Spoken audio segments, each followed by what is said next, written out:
안녕하세요. 안중찬 목사입니다. 오늘 성경 읽기 본문은 이사야서 18장부터 22장까지의 말씀인데요. 19장 중심으로 하나님의 말씀을 나눠보도록 하겠습니다. 과거 이집트 국가는 지중해 연안에서 매우 위대한 힘을 가진 강대국 중의 하나였습니다. 그리고 과거에 이스라엘 영토와 가까워서 이런저런 크고 작은 영향을 주고 받았는데요. 일단은 지정학적 위치상 이집트는 바로 이스라엘의 남쪽에 위치하고 있었습니다. 그래서 이집트는 여러 번 이스라엘의 위협이 되는 적국이 되기도 했고요. 이와 반대로 이스라엘과 이집트는 정치적으로 동맹국이 되기도 했습니다. 이러한 점에 있어서 이집트는 이스라엘에게 일종의 유혹의 대상이 되기도 했습니다. 왜냐하면 하나님께서는 이스라엘 백성들이 주님을 믿고 의지하고 나라를 부흥 번성케 하기를 원하셨는데 이스라엘 왕과 그 관료들은 어떠한 유혹이 있겠습니까? 하나님을 믿고 의지하기보다는 이집트와의 동맹을 맺고 그러한 방법으로 나라를 지키고 또 문화적인 교류를 통해 또 친분을 통해 이스라엘의 우상 숭배를 그 문화를 유입하고 확산하게도 했을 것입니다. 또한 이집트는 이스라엘과 정치적 동맹국이 되기도 했지만 동맹을 배신하고 이스라엘을 정복하여 조공을 바치게 한 역사도 있었습니다. 이사야서 1장부터 21장까지의 전반적인 내용은 하나님의 심판입니다. 여호와 하나님께서 이스라엘을 포함하여 그 주변에 있는 모든 이방 나라의 죄악을 심판하시겠다고 하셨는데요.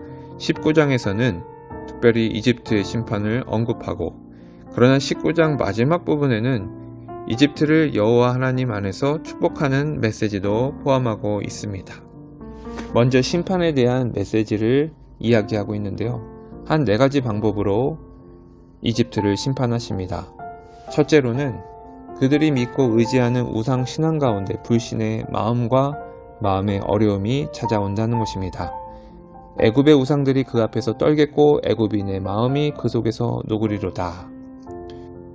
하나님의 심판을 통해 그들이 믿고 따르는 모든 종교와 그들의 심령이 극히 불안하고 어렵게 될 것을 이야기합니다.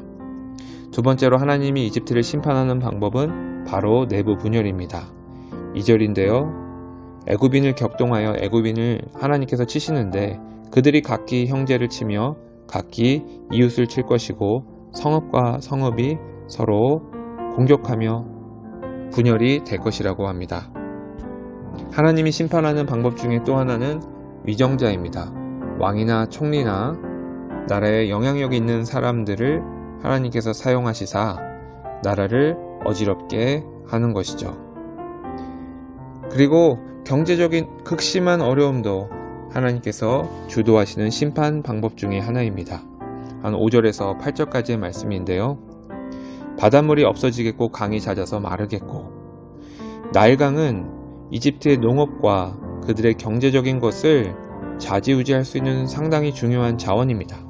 이렇게 한때 기세가 등등한 애굽 나라는 자신들의 한계를 깨닫고 이로 인해 자신의 오만함을 내려놓고 그들을 향하신 하나님의 뜻을 깨닫게 된다는 것입니다. 12절인데요. 너의 지혜로운 자가 어디 있느냐? 그들이 만군의 여호와께서 애굽에 대하여 정하신 뜻을 알 것이요 곧 내게 말할 것이니라. 하나님께서 그들을 심판하시지만 그러나 그 심판을 통해 오히려 그들이 여호와께로 돌아오게 된다는 것이죠. 22절입니다. 여호와께서 애굽을 치실지라도 치시고는 고치실 것이므로 그들이 여호와께로 돌아올 것이라. 여호와께서 그들의 간구함을 들으시고 그들을 고쳐 주시리라.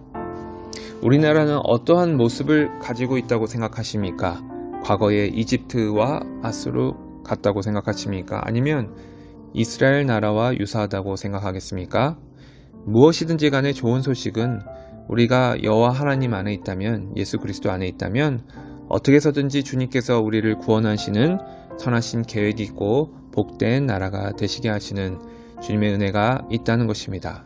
그런데 기왕이면 우리나라가 이스라엘 백성처럼 쓰임받기를 간절히 바라고 원합니다. 하나님께서 함께 하시고 역사하시는 그 한국교회를 보면서 세계 열방이 대한민국의 존재를 절대 무시할 수 없는 그러한 나라로 인정받기를 간절히 바라고 원합니다.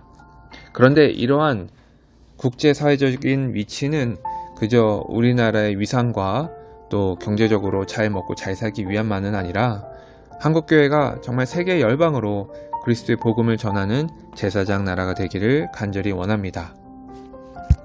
그런데요, 우리가 만약 하나님의 제사장 나라로 쓰임 받을 것이라면 우리는 먼저 하나님을 두려워하는 백성이 되어야 합니다. 또한 우리는 먼저 하나님의 선한 도구로 멋지고 아름답게 쓰임을 받아야 하는 것입니다. 그러므로 세계 열방이 한국교회 안에 살아계신 하나님의 그 놀라운 역사를 주목하게 되는 것입니다. 오늘 말씀을 통해 열방을 향하신 하나님의 선하신 뜻을 우리가 다시 한번 깨닫고 예수님께서 우리들에게 분부하신 그 위대한 지상 명령을 늘 잊지 않고 우리가 복음을 세상에 전하는데 영적으로 도전하고 힘쓰는 저와 여러분 모두가 되기를 간절히 축복합니다. 기도하겠습니다. 하나님, 그렇습니다. 열방을 향하신 하나님의 뜻은 예수 그리스도의 한없는 십자가 은혜입니다. 포기하지 않는 주님의 사랑입니다. 이러한 주님의 마음을 깨닫고 늘 열방을 향한 주님의 뜻이 이루어질 수 있도록 우리를 사용하여 주시옵소서. 특별히 2022년은 시은석교회가 국내 해외 선교를 통해 그리스도의 사랑을 실천하게 하심을 감사합니다. 우리들의 작은 몸짓이지만 하나님의 무한하신 능력이 함께하여 구원받고 주님께 돌아가는 영혼들이 더욱더 충만하게 하여 주시옵소서. 앞으로 이러한 사명을 위해 더욱더 애쓰고 힘쓰는 우리의 개인의 삶과 또 교회 사역과 가정이 되게 하여 주시옵소서. 감사드리며 이 모든 말씀 우리 주 예수 그리스도의 이름으로 기도하옵나이다. 아멘.